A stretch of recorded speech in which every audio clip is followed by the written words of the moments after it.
Let me ask you something, if you will really be honest with me. When was the last time you chased a woman and it actually worked? You texted first. You initiated every conversation. You planned every date. You showed all the interest. And what happened? She got bored. She pulled away. She started seeing you as desperate. Or worse, she friend-zoned you while dating someone who barely gave her attention. Here's the truth nobody wants to tell you. The moment you start chasing is the moment you lose.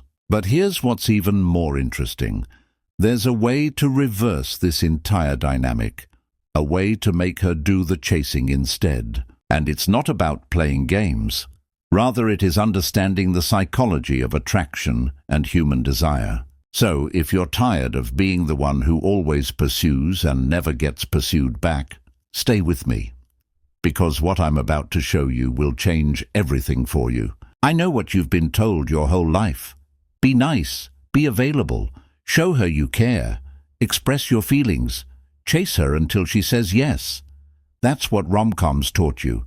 That's what love songs told you. That's what your friends probably say. And it's all completely backwards. Because here's what actually happens in real life. The more you chase, the less attracted she becomes. And the less you chase, the more she wants you. This isn't my opinion.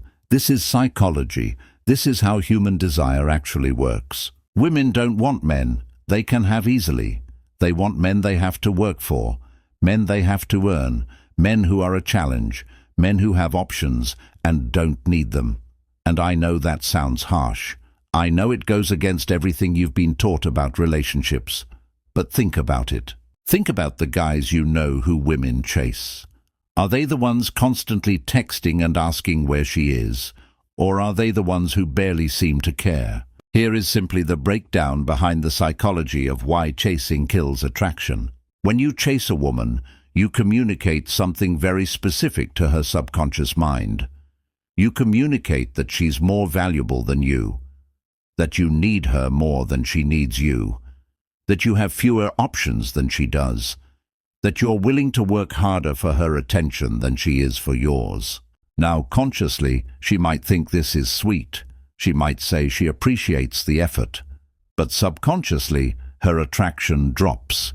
Because attraction isn't logical, it's not fair, it's not politically correct. Attraction is based on perceived value and scarcity. Here's the simple reality. We chase what runs from us. We run from what chases us. This is human nature. This is how we're wired. When something is easy to get, we don't value it. When something is difficult to get, we want it more. This applies to jobs, to money, to opportunities, and yes, to relationships. Psychologists call this the scarcity principle. The harder something is to obtain, the more we desire it. So when you make yourself completely available, when you text back immediately, when you cancel your plans to see her, when you make it obvious that you're completely into her, you remove all scarcity.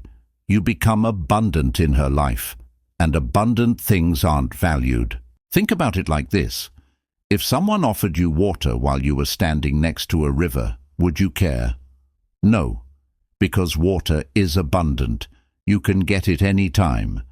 But if someone offered you water while you were dying of thirst in a desert, suddenly that water becomes the most valuable thing in the world.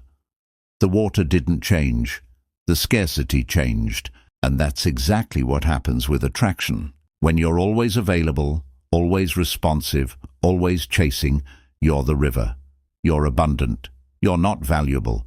But when you're scarce, when you're selective with your time and attention, when you have other things going on in your life, suddenly you become the water in the desert. You become something sought after. Interestingly, there is something called the challenge dynamic. And it suggests that women are attracted to men who challenge them, not men who make things easy, not men who agree with everything they say, not men who are available whenever they want, but men who have standards, men who have boundaries, men who aren't impressed easily, men who make them work for attention and validation. And I know this sounds counterintuitive. I know you've been told that being agreeable and accommodating is attractive. But it's not. It's boring. Here's what actually happens when you become a challenge. When you don't immediately respond to her texts, she starts wondering what you're doing. When you don't always agree with her, she starts respecting your opinions. When you have your own life and your own plans, she starts wanting to be part of them. When you don't chase, she starts to pursue. Because now you're not the guaranteed option anymore. Now you're the uncertainty. And uncertainty creates curiosity. And curiosity creates attraction. Let me give you a real example. Two guys both like the same woman. Guy number one texts her constantly. He's always available. He compliments her all the time. He makes it very clear he's interested. He asks her out multiple times. Guy number two is friendly but busy. He takes hours or sometimes a day to respond to messages. He has plans on weekends. He's polite but doesn't go out of his way. He occasionally mentions other women casually in conversation, not in a bragging way, just naturally. Who do you think she thinks about more? Who do you think she texts first? Who do you think she tries harder to impress? Your guess is right.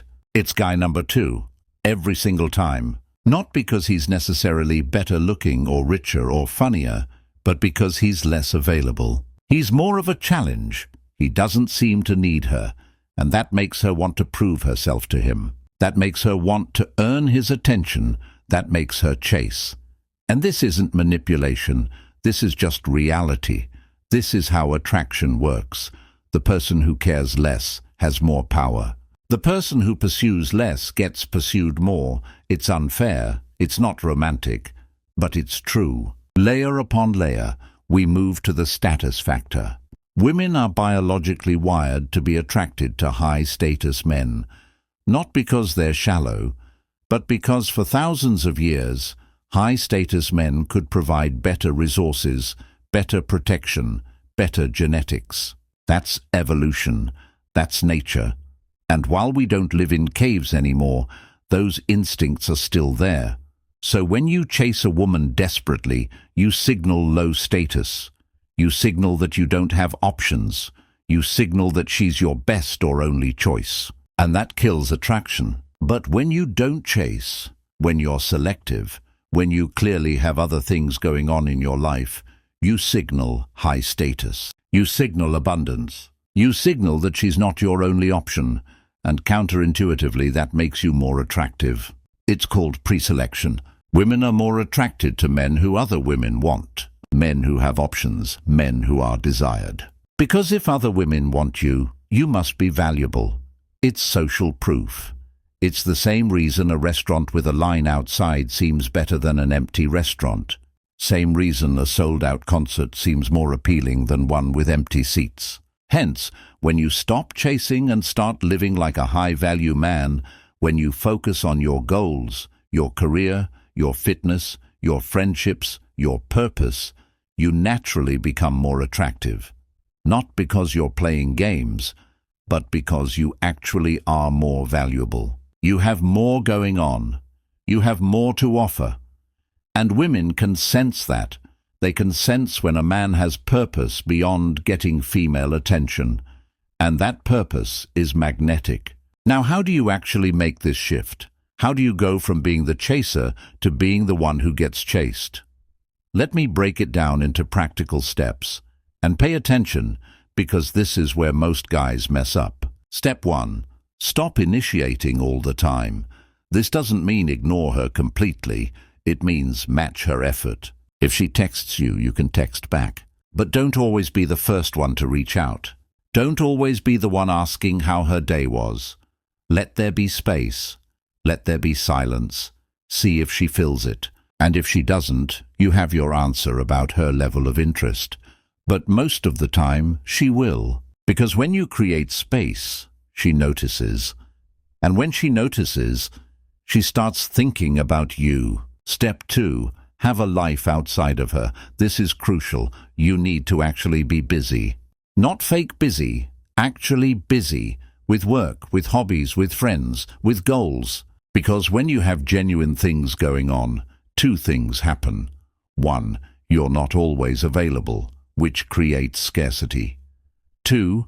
you become more interesting, which increases attraction. Women want men who are going somewhere, men who have ambition, men who are building something, not men whose entire world revolves around getting female attention. Step 3. Don't be afraid to disagree. Too many guys become yes men around women they're attracted to. They agree with everything. They avoid conflict. They try to be perfect. And it's boring. It's not attractive. Have opinions. Have standards. If she says something you disagree with, respectfully say so. If she does something you don't like, communicate it. Having boundaries and standing your ground shows confidence. And confidence is attractive. Being a pushover is not. Step 4. Don't over-compliment. Yes, women like compliments. But when you compliment too much too soon, it loses value. It seems desperate. Instead, be selective with your validation. Notice things others don't notice. Compliment her character, her intelligence, her work ethic, not just her looks, because she gets complimented on her looks all the time. But more importantly, don't compliment just to get her approval. Compliment when you genuinely mean it. And sometimes don't compliment at all. Let her wonder what you think. Step 5. Show interest, but not investment. This is the balance most guys can't figure out. You should show that you're interested in getting to know her. You should be engaged in conversations. You should plan good dates, but you should not be emotionally invested in the outcome. You should not be desperate for her approval. You should not be crushed if she's busy or needs to reschedule. You should not be constantly worried about what she thinks. Because the moment you become outcome dependent, the moment you need her to like you, the dynamic shifts and you lose power. Step 6. Let her chase sometimes. If she texts you, don't always respond immediately. Take your time. If she asks to hang out, sometimes say you're busy but suggest another time. If she's trying to get your attention, don't always give it right away. This isn't about being rude. This isn't about playing games.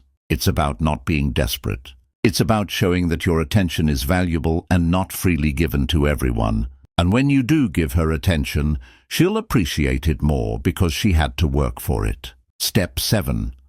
Walk away if necessary. This is the hardest one, but the most important. If she's not reciprocating, if she's playing games, if she's keeping you as an option while she explores others, you need to be willing to walk away. And not as a tactic, not as reverse psychology, but because you genuinely value yourself enough to not accept breadcrumbs. The moment you're willing to walk away is the moment you stop being needy. And the moment you stop being needy is the moment you become attractive. Because a man who can walk away is a man who has options. And a man with options is a man worth chasing.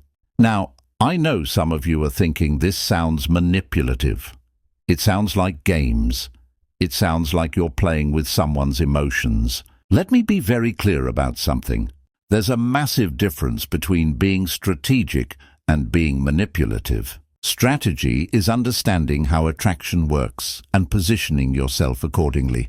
Manipulation is lying, deceiving, or intentionally hurting someone for your benefit. Everything I just told you is about becoming a higher value man. About having purpose, having boundaries, having self-respect, having options. That's not manipulation. That's self-improvement. That's becoming the kind of man women naturally want to chase. Manipulation would be pretending to be busy when you're not, lying about other women, playing mind games to mess with her emotions. That's not what this is about. This is about understanding that chasing doesn't work, that being too available kills attraction, that having your own life makes you more interesting, that respecting yourself makes others respect you. These aren't tricks. These are truths, and using these truths to become a better version of yourself isn't wrong, it's smart, it's necessary, because the alternative is continuing to chase and continuing to lose, and that helps nobody. The reality is this: women don't want to be chased by desperate men. They want to chase high-value men. So the solution isn't to manipulate them into chasing you. The solution is to actually become a high-value man worth chasing. And that requires work. That requires developing yourself. That requires building a life you're proud of. That requires having standards and boundaries. When you do that, the chasing takes care of itself.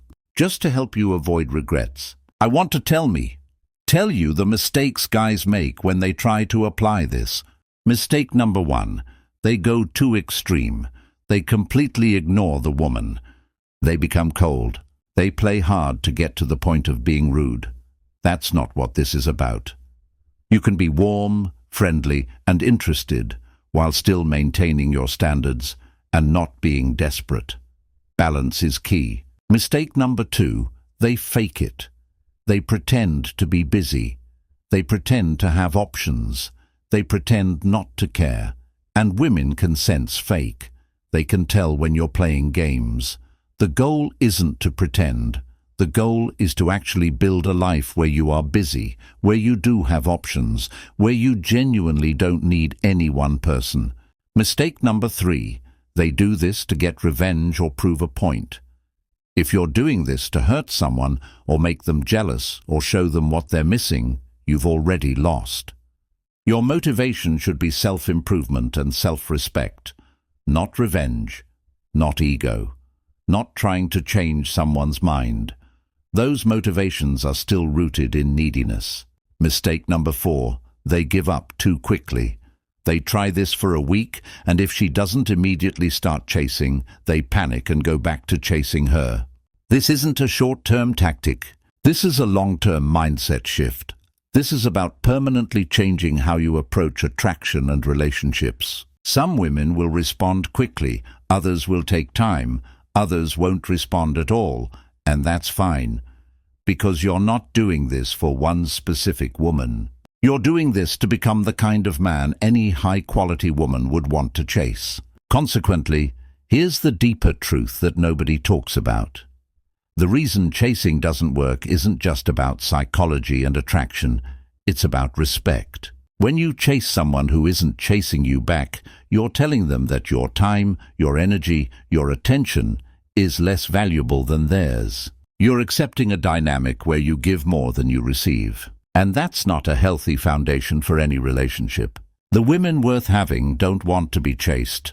They want partnership. They want mutual interest.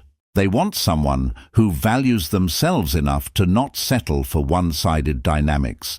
So when you stop chasing, you're not just increasing attraction, you're filtering for quality. You're eliminating women who were never going to value you anyway.